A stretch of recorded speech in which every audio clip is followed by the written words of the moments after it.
સુરતના રત્ન કલાકારોએ પોતાના વિવિધ પડતર પ્રશ્નોને લઈને હડતાળની ચીમકી ઉચ્ચારી હતી. ત્યારબાદ હીરા ઉદ્યોગકારોએ મુખ્યમંત્રી સાથે મુલાકાત કરી વિવિધ મામલે રજૂઆત કરી હતી.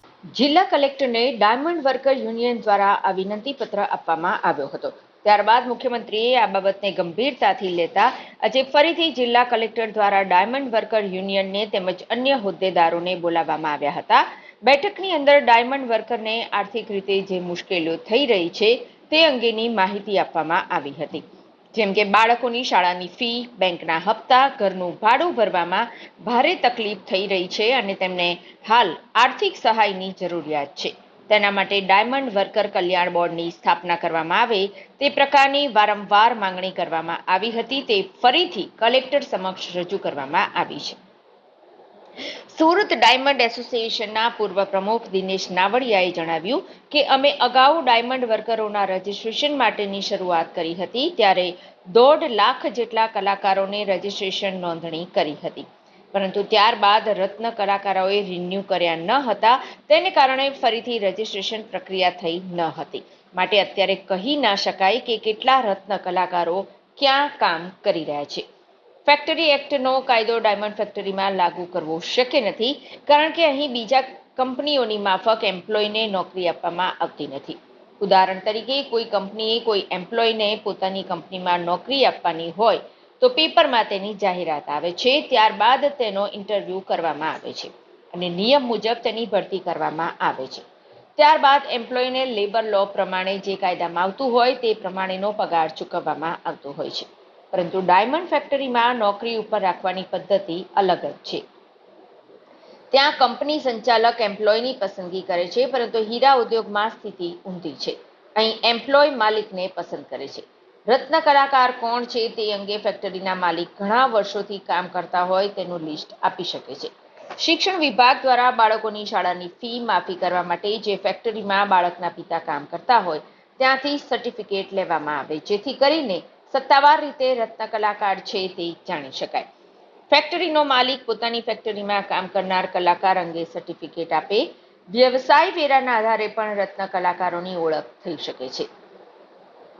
જિલ્લા કલેક્ટર સૌરભ પારગીએ જણાવ્યું કે ડાયમંડ એસોસિએશનો દ્વારા મુખ્યમંત્રીને રજૂઆત કરવામાં આવી હતી.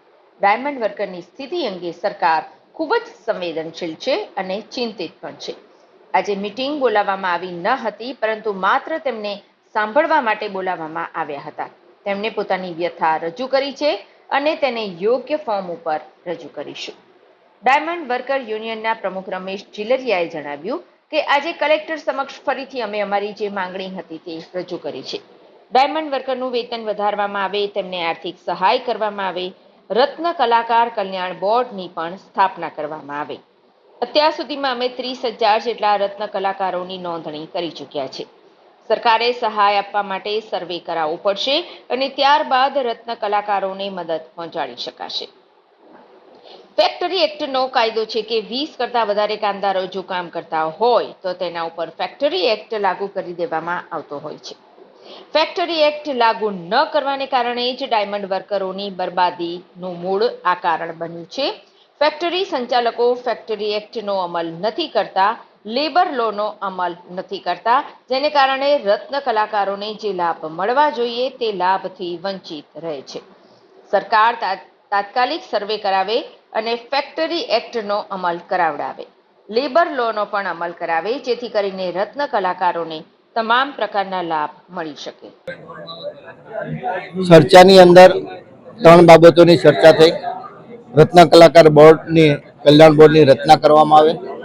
શૈક્ષણિક ફી જે બાકી છે એમને રાજ્ય સરકાર દ્વારા તાત્કાલિક મદદરૂપ થવામાં આવે. જે રત્ન કલાકાર મિત્રોના ઈએમઆઈ ઉપર મકાનો લેવામાં આવ્યા છે હપ્તા ઉપર, એને ઈએમઆઈ જે લોકોના ચડી ગયા હોય એને સરકાર એમાં મદદરૂપ થાય. ખૂબ પોઝિટિવ રીતે ચર્ચા વિચારણા થઈ.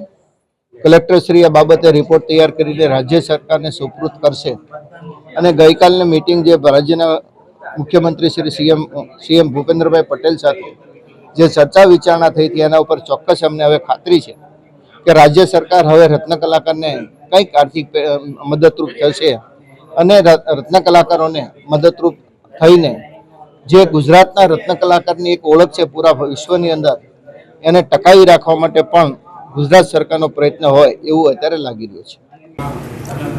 આજે સુરત ખાતે રત્ન કલાકારો વતી એમના એસોસિએશન તરફથી અને ડાયમંડ ઇન્ડસ્ટ્રીઝ તરફથી અમુક જે એમના ઇન્ડસ્ટ્રીઝને લગતી રજૂઆતો જે છે એ કરવામાં આવી.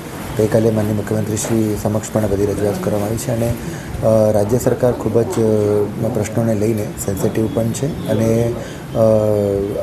જેટલી પણ રજૂઆતો થઈ છે એ અમે સરકારશ્રીમાં પહોંચાડશું અને સરકાર તરફથી આમાં યોગ્ય નક્કર પગલાં લેવામાં આવશે. સર, કયા મુદ્દાઓને લઈને ચર્ચા થઈ? ઘણા બધા મુદ્દાઓની ચર્ચા થયા છે અને એમને જે એક અત્યારે જે ડાયમંડમાં જે પરિસ્થિતિ છે અને રત્ન કલાકારોને જે એમના કહેવા મુજબ એમની જે પીડાઓ છે એટલે અમને વ્યક્ત કરી છે અને એક યોગ્ય ફોરમ ઉપર જે છે અમે એક રજૂઆતો પહોંચાડશું અને રાજ્ય સરકાર તરફથી એમાં યોગ્ય નિર્ણય લેવામાં આવશે. સર, કોને બોલાવવામાં આવ્યા હતા? કઈ સંસ્થાઓને અમે બોલાવ્યા એટલે અમે મીટિંગ કોલ નથી કરી, બટ એમના તરફથી જે રજૂઆતો હતી એટલે એમને સાંભળવામાં આજે આવ્યું. અમે 2 દિવસ પહેલાં કલેક્ટર શ્રી મારફતે માનનીય મુખ્યમંત્રી શ્રીને આવેદનપત્ર આપી 30 તારીખે હડતાલનું એલાન કરેલું હતું અને એલાનને અનુસંધાને એ બાબતને ગંભીરતાથી લઈ અને અહીંનું આપણું જે ઉદ્યોગનું ડેલિગેશન છે ઓલ ગુજરાત ડાયમંડ એસોસિએશન, એ લોકો દિનેશભાઈ નાવડિયાની અધ્યક્ષતામાં માનનીય મુખ્યમંત્રી શ્રીને મળ્યા હતા. માનનીય મુખ્યમંત્રીશ્રીએ ખાતરી આપી હતી કે 2 દિવસની અંદર રત્ન કલાકારોના પ્રશ્નોનું યોગ્ય નિરાકરણ કરવામાં આવશે. એના અનુસંધાને આજે કલેક્ટરશ્રીએ પ્રાથમિક માહિતીઓ મેળવવા માટે અને હીરા ઉદ્યોગના કારીગરોની સમસ્યા અને એનું નિરાકરણ કરવા માટે સરકાર શું કરી શકે એ બાબતે પ્રાથમિક મિટિંગ કરી હતી અને મિટિંગમાં અમે હાજરી આપી હતી. કલેક્ટરશ્રી 2 દિવસમાં સરકારશ્રીને ઉપર રિપોર્ટ આપશે, ત્યાર પછીની આગામી રણનીતિઓ ઘડી આગામી મિટિંગો નક્કી કરશે. અમે અત્યારે રત્ન કલાકાર કલ્યાણ બોર્ડ આર્થિક પેકેજ અને 30% ભાવ વધારો એ પ્રાથમિકતા મૂકી છે કલેક્ટરશ્રી સમક્ષ અને આવનારા સમયમાં અમે 30 તારીખે જે હડતાલનો કોલ આપેલ છે એ કોલ અત્યારે યથાવત રાખેલ છે. જો એમાં સુખદ સમાધાન થશે તો એમાં ફેર વિચારણા અમે આગામી સમયમાં કરશું, પણ અત્યારે અમારો હડતાલનો જે કોલ છે એ યથાવત છે. મીટિંગ પોઝિટિવ રીતે અમે ચર્ચા કરી છે. ચર્ચાનો કલેક્ટર સાહેબના સરકાર તરફથી કહેવામાં આવી, પછી મીટિંગ કરવામાં આવી હતી. રત્ન કલાકાર આર્થિક પેકેજ ને રત્ન કલાકાર કલ્યાણ બોર્ડ, વ્યવસાય વેરો, આ બાબતે ચર્ચાઓ થઈ છે. રત્ન કલાકારોને ભાડા ભરવામાં તકલીફ છે, રત્ન કલાકારોને શિક્ષણ ફી ભરવામાં તકલીફ છે, EMI ભરવામાં તકલીફ, આ બાબતે ચર્ચાઓ થઈ છે. સાહેબે એમને કીધું છે પોઝિટિવ રીતે સરકાર પોઝિટિવ છે, પોઝિટિવ રીતે આગળ આવી આવનારા દિવસોની અંદર તમને ફરીવાર બોલાવવામાં આવશે અને ફરીવાર બોલાવીને રત્ન કલાકારો માટે કાંઈક નિર્ણય સરકાર કરે એવી અમને આશા છે અને રત્ન કલાકારોને કાંઈક મળશે આ વખતે એવું મને લાગે છે.